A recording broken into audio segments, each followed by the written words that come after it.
एक गांव में पुट्ठा नाम का एक भुलक्कड़ इंसान रहता था। पुट्ठा को एक अजीब बीमारी थी। वो अचानक से सब कुछ भूल जाता था। एक दिन की बात है, पुट्ठा गहरी नींद में सो रहा था। अरे अब उठोगे भी? कब तक खर्राटे लेकर सोते रहोगे? दोपहर के 11 बज रहे हैं, मगर तुम्हारी कुंभकर्ण वाली नींद खुलने का नाम ही नहीं ले रही। शर्मीली के चीखने पर अचानक पुट्ठा की आंख खुल गई और वो शर्मीली को क्रोध भरी नजरों से देखने लगा। मुझे इतने गुस्से में क्यों देख रहे हो? मैंने ऐसा क्या कर दिया? सिर्फ तुम्हें सोते से उठाया ही तो है। अचानक पुट्ठा ने शर्मीली का गला पकड़ लिया। ओए ओए, कौन है तू? है और मेरे घर में कैसे घुसा है? ये क्या बकवास कर रहे हो तुम? मैं तुम्हारी पत्नी हूँ शर्मीली, छोड़ो मुझे। ओ याद आ गया, और तू वही बिरजू चोर है ना जो मुझे मूर्ख बनाकर भाग गया था? आज तो तेरी खैर नहीं। हाँ, आज मैं तेरी वो मार लगाऊंगा कि तू दोबारा चोरी करके मुझे मूर्ख बनाने की हिम्मत नहीं करेगा। हाँ, सत्यानाश जाए मेरा कि मैंने तुमसे 7 फेरे लेकर विवाह किया था।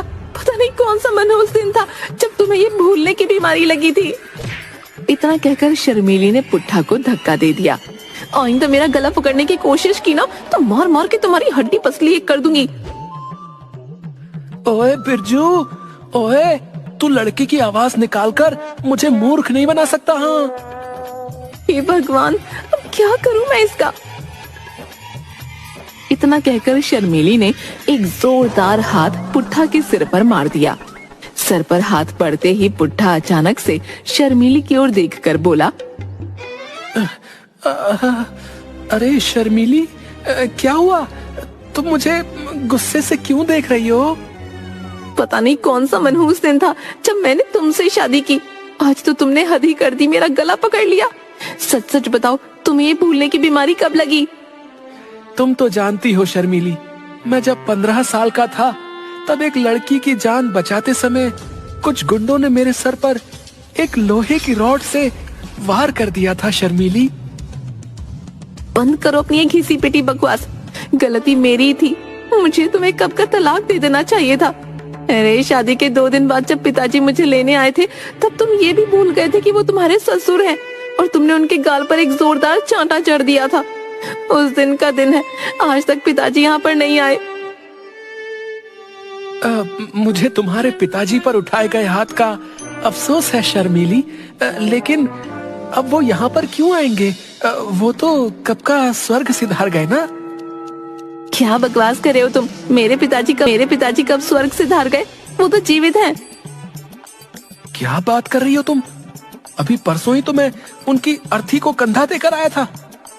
अरे मूर्ख इंसान, वो तो हमारे पड़ोस की ताई का देहांत हो गया था जो पूरे 110 साल की थी। अब अपना बेकार सा मुंह लेकर यहाँ से निकल जाओ, इससे पहले कि मैं अपना आपा खो बैठूं। पुट्ठा खामोशी से घर के बाहर निकल गया। वो घर से बाहर निकला ही था कि तभी वो दोबारा सब कुछ भूल गया। वो अपने घर के दरवाजे को गौर से देखते हुए बोला, कितने मूर्ख लोग हैं? घर का दरवाजा खोलकर ही बाहर चले जाते हैं। अरे कोई चोर उचक्का घर में घुसकर चोरी करके ले जाएगा, फिर बाहर यही लोग बवाल काटेंगे कि चोरी हो गई, चोरी हो गई। इतना कहकर पुट्ठा अपने ही घर का दरवाजा खटखटाने लगा। अरे घर में कोई है क्या? है? पुट्ठा की आवाज सुनकर शर्मीली अपने आप से बोली, अरे इन्हें क्या हो गया? अभी कुछ सेकंड पहले ही तो बाहर गए थे, कहीं ये फिर से कुछ भूल तो नहीं गए? शर्मीली दौड़ती हुई बाहर आ गई और पुट्ठा को क्रोध भरी नजरों से देखने लगी। माफ कीजिएगा बहन जी। बहन जी? ये क्या कह रहे हो तुम? अरे आपको बहन जी नहीं कहूँ तो और क्या कहूँ?